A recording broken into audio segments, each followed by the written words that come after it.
you end up getting them at such a plus money price. They were like 4-1 on the money line at one point, so people were betting that. And then, once you realized they couldn't win anymore, people stopped. So we actually did pretty well with that game, though, because of the big money line bet.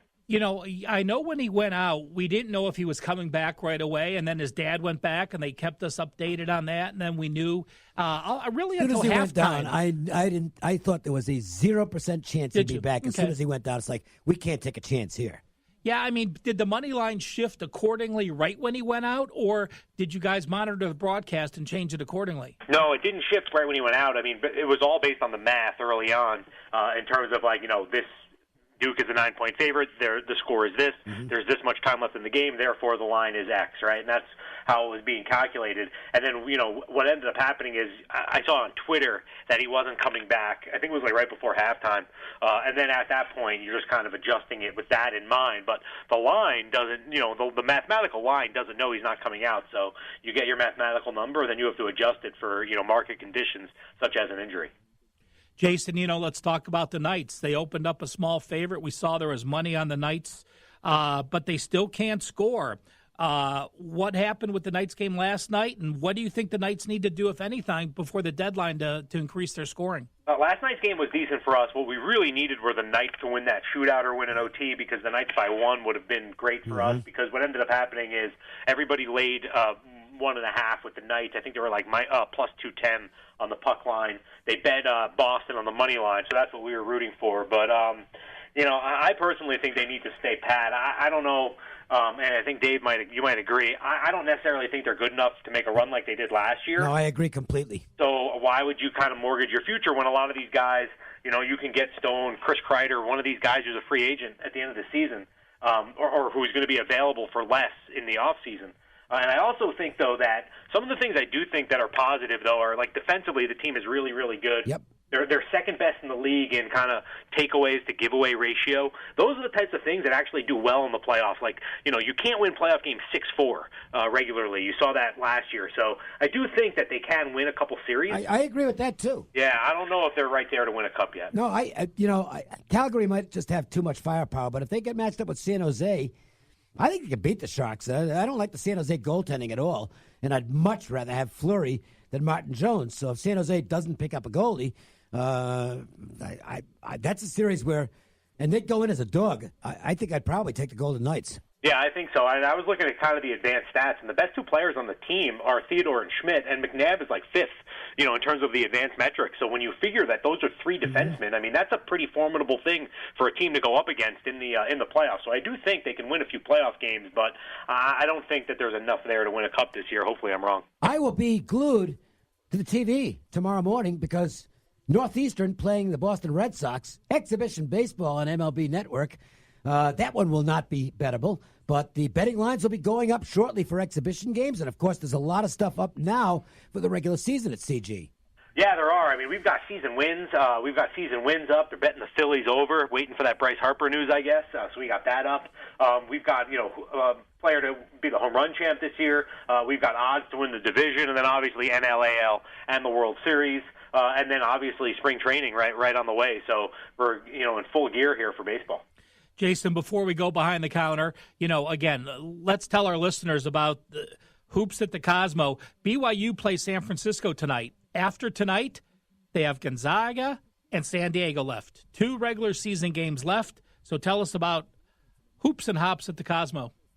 Yeah, Hoops and Hops is a great party. I mean, it's the Cosmopolitan's huge March Madness party. It goes from Thursday through Saturday. You can buy tickets on their website, and it's crazy. I mean, this thing is, I don't even know, 50,000 square feet. It's just insane. They set up like hardwood basketball floors so you can shoot around while you're kind of drinking and playing and watching the games. And we have like a full sports book built, like a satellite sports book built right outside the venue, so you can make all of your bets or sign up for the app right there. So it's a really, really awesome experience. Yeah, and if you get in early enough, and we do this all the time with holidays and stuff like that. It's like, don't wait, because if you wait, you don't get the best of it. You never get the best of it if you wait as far as events go. You might as far as betting lines go, but not as far as events go. You can get the upgraded stuff, the reserved seating with the couches and all that stuff. What a way to hang out with your friends, even if you live here. What a way to hang out with your friends and watch March Madness. I mean, So go to the site now and just reserve it. Yeah, and it goes all day. I mean, you're in there starting at 8 a.m., and you're there till 10 o'clock at night if you want to be. So, and you can leave and come back and all that stuff because you get a wristband. So it really is the best experience, for my money for the first 4 days or first 3 days of the tourney. NBA is back tonight. We'll go behind the counter on some NBA and college basketball and start with the Celtics and Bucks because right away we have a big game in the Eastern Conference as far as seeding is concerned, and the Bucks will get Mirotic on the floor tonight. The Celtics played pretty well heading into the break. Yeah, good two-way action on this one. Right now, as we sit here, the number is Bucks minus 5.5. But what happened is it was 5.5 this morning. We took a sharp bet on the Celts plus 5.5. But then we actually took another sharp bet a few hours later on the Bucks minus 5, so we moved it back to 5.5. So great two-way action. Ticket count against the spread is dead even, the exact same amount of tickets on both teams. So there's really no specifically sharp side here. This is just a great two-way action betting game, one where I can kick back and just enjoy it without worrying about it. There you go. How about the back end of the doubleheader? We know the Lakers always get money here, but the Rockets with Capella back are going to start playing some defense. Dave and I are going to talk about the Lakers a little bit later, but LeBron has officially put himself in that playoff mode, and having grown up in Cleveland and been a season ticket holder, when LeBron wants to win games, he can. I don't know if he can against the Rockets, but what does the public say about that? Well, this is I guess the exact opposite of a two-way action game because the public is all over Houston in a big way. 10 more tickets on the Rockets, 10 times. That's crazy. The money is massively in favor of the Rockets. The public action moved this game from Rockets minus 2 to Rockets minus 3. Wow. So the public is all over this one. So we're going to certainly be needing the Lakers. The public even is betting the Rockets on the money line at minus 155. So we're going to be Lakers fans tonight. Some big college games we can look at. One of them in the AAC as Central Florida takes on Cincinnati. What's happening in that game? This is kind of like the Celtics-Bucks game a little bit. Good two-way action here. This one opened Cincy minus 7.5. Got bet up to 8 for only lasted about a half an hour, and then came back down to 7.5. But pretty even action so far. Ticket count's pretty even, money's pretty even. So a pretty good two-way action game. Big Ten, Michigan, we're going to have a defensive struggle. We're going to have a low-scoring game. Michigan State on deck. What's the money doing between the Wolverines and the Gophers? Yeah, first off, this is by far the most heavily bet college hoops game of the evening. And there's really nothing even close to it in terms of just the number of tickets and the amount of handle. So that's the first thing. Right now Michigan is minus 5, and that's kind of where it opened today. But we took a sharp bet on the Gophers, moved it to 4.5. That was about an hour ago. But then we took pretty steady Michigan money since then, which is why it's back up to 5. We're going to be needing Minnesota here. But, again, like I said before, the key here is just by far the most heavily bet game of the day in college hoops. Always some action on BYU, and they're at home against San Francisco tonight in a West Coast Conference game that will attract some action. Is it mostly BYU?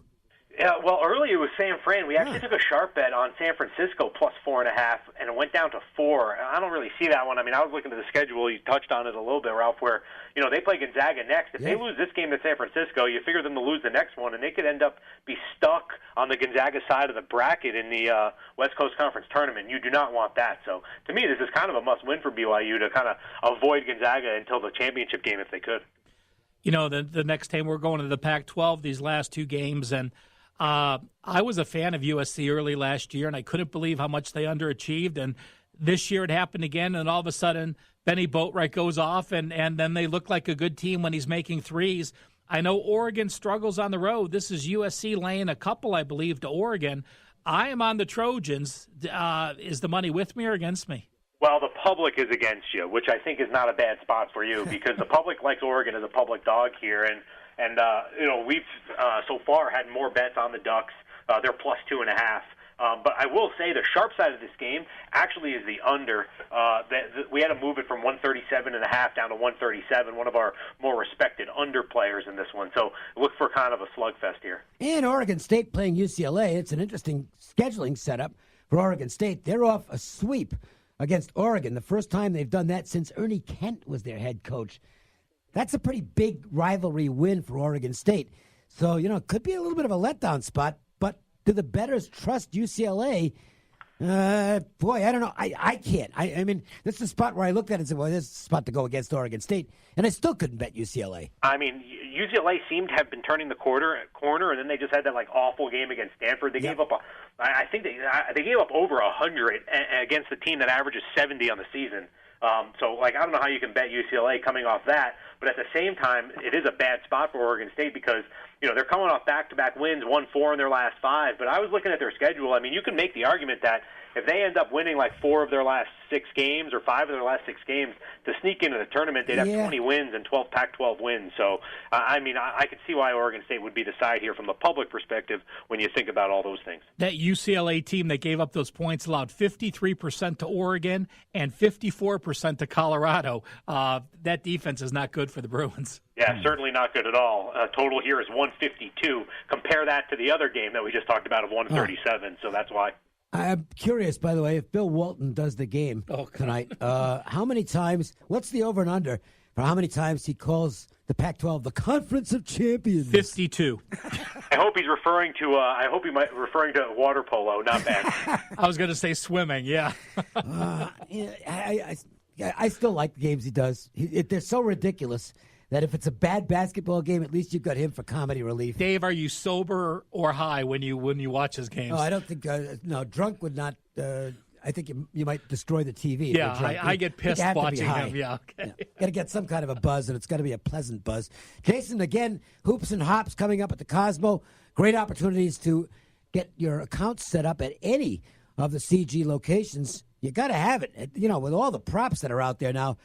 I mean, it's just so tough to read them all off the board and then stand in line. It's way easier if you've got the app. Yeah, way easier if you got the app. We've got all the props. There's UFC fights every week now, some good boxing stuff. So I certainly recommend downloading the app. And we actually are currently running a sign-up bonus to celebrate March Madness. 68 teams, $68. So if you come in and sign up for an account, we'll match your deposit up to $68. So that's a pretty good deal. That's not bad. If you go in and deposit $100, you got $168.